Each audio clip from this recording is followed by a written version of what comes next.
Friends, welcome to Mahathi Sairam channel. నిన్నటి తరువాయి భాగం ఈరోజు చెప్పబోతున్నాను. ఆ దేశంలో ఉన్న మహావీరులు అగ్నికల్పులట, మహాపవిత్రులు. ముట్టుకుంటే కాలుస్తారు, ఉపయోగించుకుంటే చక్కగా ఉపయోగిస్తారు.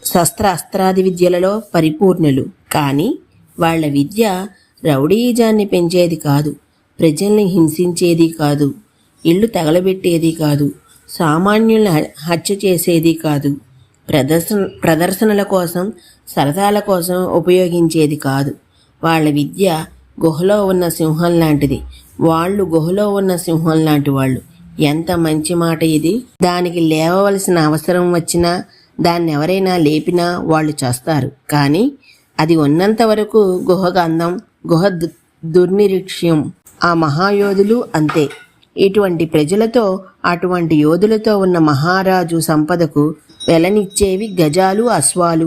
అవి ఎలా ఉన్నాయి? కాంబోజీ దేశంలో పుట్టిన గుర్రాలు, బాహ్లికా దేశంలో పుట్టిన గుర్రాలు, వనయుజ దేశంలో పుట్టిన గుర్రాలు, సింధు దేశంలో పుట్టిన గుర్రాలు. ఇవన్నీ దేవేంద్రుని ఉచ్చశ్రమంతం శ్రేష్టమైనవట.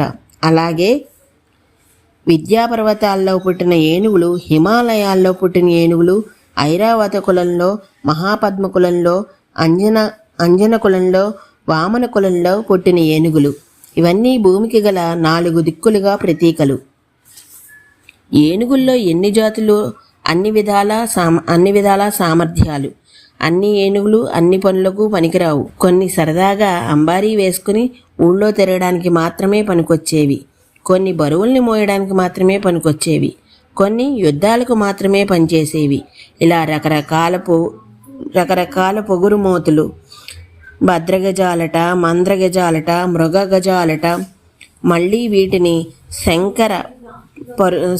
శంకరపరుస్తారట.